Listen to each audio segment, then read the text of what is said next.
prominent actors in the Christian mission in my hometown of Abeokuta, and of course further afield in the great evangelizing mission of the Christian church across my western bulge of the African continent, prelude to the even more imperious mission of colonization.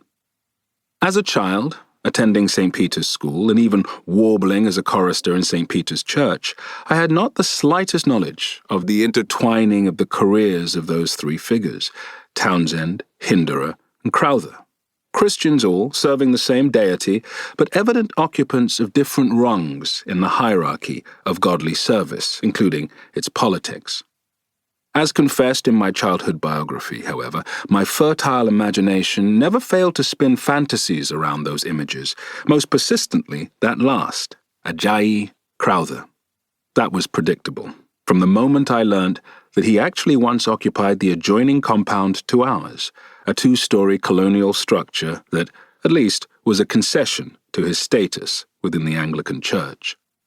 The other two, Hinderer and Townsend, became fused with the colourful ancestral masquerades against whom, ironically, all three were united in demonizing as products of pagan superstition. We all knew the Ajayi story, of course, right from elementary school. Kidnapped as a child and sold into slavery, rescued by British warships and deposited on a settlement called Sierra Leone. Eventually restored to his home in present-day Nigeria a quarter of a century later, after life-and-death escapades plus, thankfully, immersion in intellectual waters. That last produced numerous translations in original works such as The History of the Yorubas, a pioneer work on that subject and still a seminal reference work for scholars and students.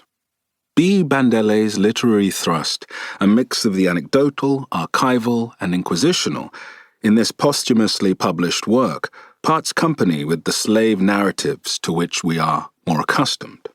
It disorientates yet inducts one at a most primary level of intimacy and even self-identification into the realities of capture, enslavement, and displacement. Eases one deftly into a milieu of the slaving occupation as an existential norm, and one that was near inextricably intertwined with the trajectory of colonialism in West Africa.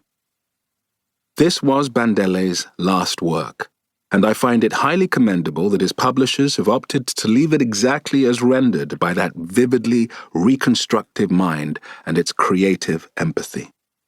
Penetrating through to character retrieval from time past in the context of nations in the making, takes history out of dry pursuit and immerses us in the passions, motivations, and even banalities of men and women of power and influence. This joins other works in the endlessly fascinating drama of the imperial adventure in its motley guises, a phase over which one would wish a final curtain has been drawn. Alas, today what we are confronted with is nothing less than its resurgence, albeit under different guises, at the hands of new players and powered by both subtle and crudely violent mechanisms. For us, in this part of the world, there is a grave resonance of a historic replay, near eerie, provoked by several incidentals and perspectives of this narrative.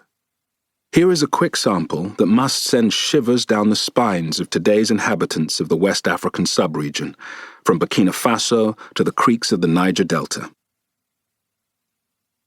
From hamlets on the Atlantic coast and villages and towns in the rainforests and the savannah and cities at the edge of the Sahara Desert, thousands, tens of thousands had been abducted and sold into slavery by marauding squads of Fulani soldiers, mercenaries whose most versatile weapon was stealth and surprise.